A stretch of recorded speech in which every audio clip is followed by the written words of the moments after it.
Hi, many times we may have a requirement to use the microcontroller to control different appliances, isn't it? Particularly now we use a microcontroller to control the AC appliances. Understand? So now if you look into it, when you design a circuit of a complete embedded system for this requirement, we find that one side the microcontroller is using uh, operating voltage of around 5 volt, sometimes to extent of 3.3 voltage also the microcontroller can be operated. But the other side, if you look into it, the AC appliances, what you are trying to control, it would be of 120 volt to 220 volt, or to the greater extent, sometimes it may be of 440 volt also. Sometimes we may have to use it on the other side. Then how is it possible to combine these two different voltages? One side you have a 5 voltage and other side you have 220 voltage. Okay, it's absolutely a very difficult thing to combine it together. Okay, then we need a kind of a separation mechanism between the microcontroller and the applications, isn't it? So the separation mechanism is nothing but the relay that we relay. Okay, so what we can do by using a relay, we can easily interface the other supply components or other components to the microcontroller, which has a different power requirements. Understand? Okay. So now what is a relay?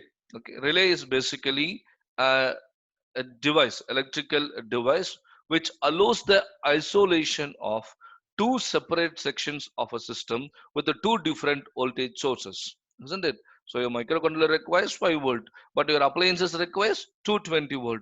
So we have two different supply requirements and we have two different circuits altogether, isn't it?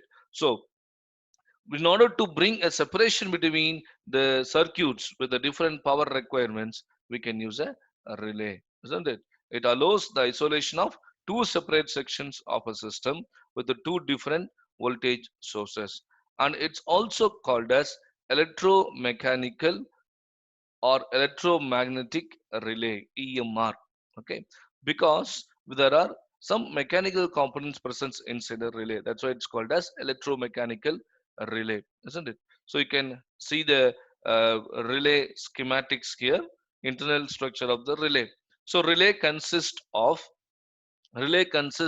a coil. Okay, relay consists of a coil, and here you have an armature. Okay, we have an armature, and here how the relay works basically.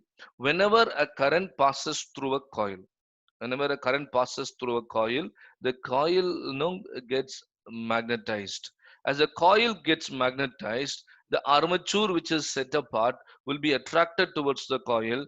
Thus it makes a connection between the circuits, isn't it? So that's the basic principle. And also we have a different types of a relay. We have normally open relay, normally closed relay.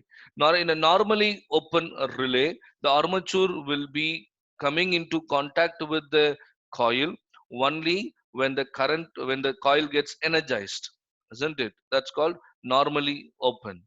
Then in normally closed, even before the current is passed through a relay, the armature is in contact with the coil. Okay, when you pass a current through it, then it will be open. Okay, that's called normally closed. Okay, so from normally open it comes to close, from normally close it comes to open, isn't it? That's a basic principle. And also there are different types of relay based on the construction. And first thing is called single pole single throw. Single pole single throw. So in a single pole single throw, as you can see that when it is open here, so when coil gets energized, it gets comes into one contact, and it is establishing the connection between two circuitry, isn't it?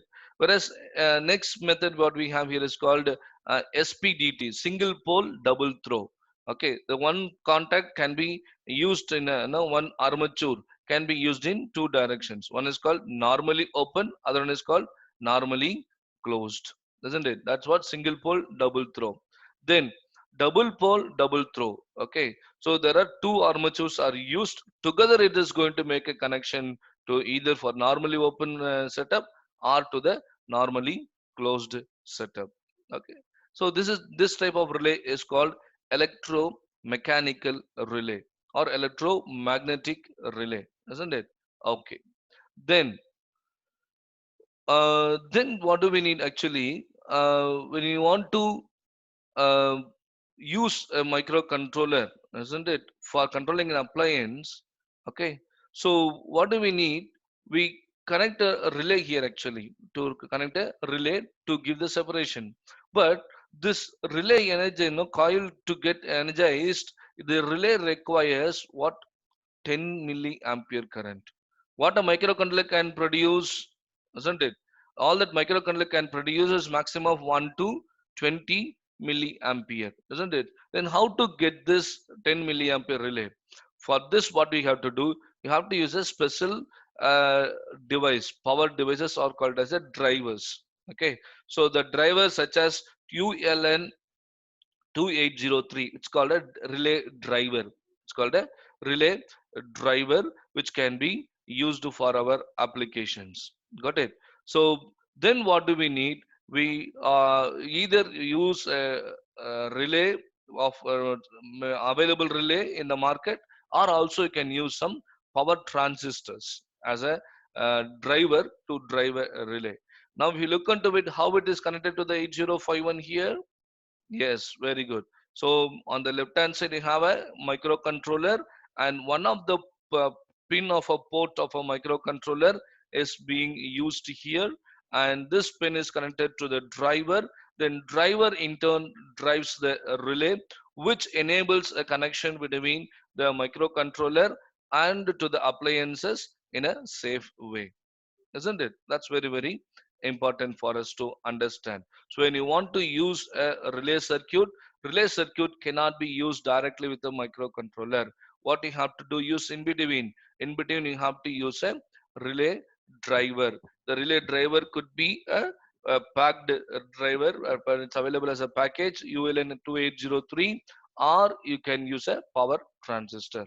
Okay, then how to program a microcontroller? How to program a microcontroller? It is as simple as, with your requirement only. If you are going to operate a LAN on and off, it is as simple as what? It is a toggling, isn't it? Toggling we have studied in many places. So just by toggling we can control the appliances, isn't it? Okay, so let's see how to toggle a lamp, how to control a lamp, a lamp that is connected here. Okay, so org00h, and the main program we write it here. Initially we set p1.0, we have a p1.0 on the microcontroller. Yes, that is set to 1. That is set to 1. Then what do we do? For our convenient, we pass 55 uh, 55 value, no, in hexadecimal, the corresponding hexadecimal value into R5 register. Then we call a delay, isn't it? Then we have a delay subroutine that I'll show to you. Then what do we do? After that, we clear the pin p1.0. So initially it is set to 1, now it is cleared. Again we load the value R5 with the value 55, that means the corresponding hexadecimal. Then you call the delay subroutine, isn't it? Okay, this is the main program. A subroutine has the program here actually. What is the program here in subroutine? The R4 is loaded with a value 100, isn't it? It says a hexadecimal value of 100 will be loaded here. Then R3 is loaded with a hexadecimal value of 253, isn't it? So then what do we do? Then we use a normal loop function here to waste some time to generate a delay. And if since the delay is not sufficient, again it's going to be repeated, isn't it? So first, furthermore, it is repeated here. This R5 only we are passing it here. R5 will be 55H all the time, isn't it? So that's how it basically it is used to control a lamp, the on and off of a lamp by using a relay circuit. Understand? It's a simple toggling experiment only, or toggling program. Okay. Then to mark the end of the subroutine, we have the written statement here. Okay, that's the end of the program as well. Then also there is another type of relay, we call it as a solid state relay. Solid state relay. So previous relay what we discussed was a electromagnetic relay, where we have electrical and mechanical components were there, and there were some springs were there which is attached to it. So that will enable a contact with the enabling the contact between the armature and the coil, and there are some mechanical devices as well, isn't it? Okay, that's why it's called as electromechanical. Now we have another type of relay which is called solid state relay. So solid state relay does not has any coil or spring or any mechanical contact or a switch. It's purely an electronic relay. Got it? And also it requires extremely low input current. Extremely low input current. Whereas if we look into it, what do we have? In a electromagnetic relay, it requires of 10 milliamperes. Whereas a microcontroller or a processor can produce only, it can provide only maximum of 1 to 2 milliampere current, isn't it? So here the solid state relay can make use of extremely low input current to for operate. Okay, so you can see the circuit diagram here. The interfacing of solid state relay with a microcontroller, as I told you. An appliance here, an appliance requires 120 volt, whereas microcontroller can provide only the 5 volt here to get energized, isn't it?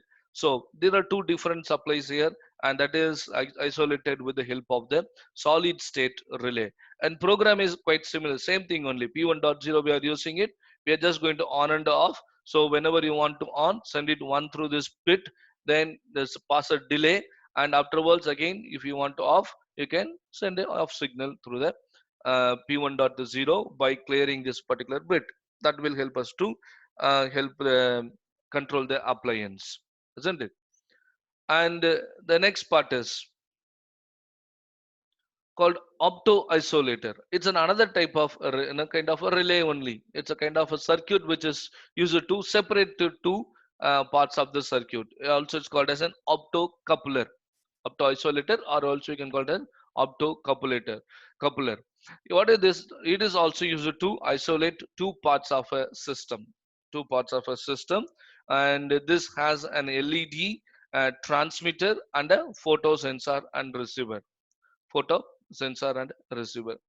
And here, no, this is the simple example of interfacing an opto isolator with an 8051. Got it? So these circuits does not have anything to do with the program. All that it's going to do is just going to on and off. It's going to enable a communication between the appliance and the microcontroller, isn't it? And interfacing the program, it's just going to be what connection of microcontroller with the lamp. So we have an isolator, opto isolator. It may be available in the form of integrated circuit. Got it? It has internally an LED transmitter, and photo sensor receivers are there, isn't it? So what do we do? We will control a lamp by setting this port, and we off the lamp by clearing this particular port, isn't it? So like this we have three circuits to separate the power supply, to separate the two different power supply based circuits, and also to enable to interface 8051 with different kind of appliances. Okay, thanks for watching.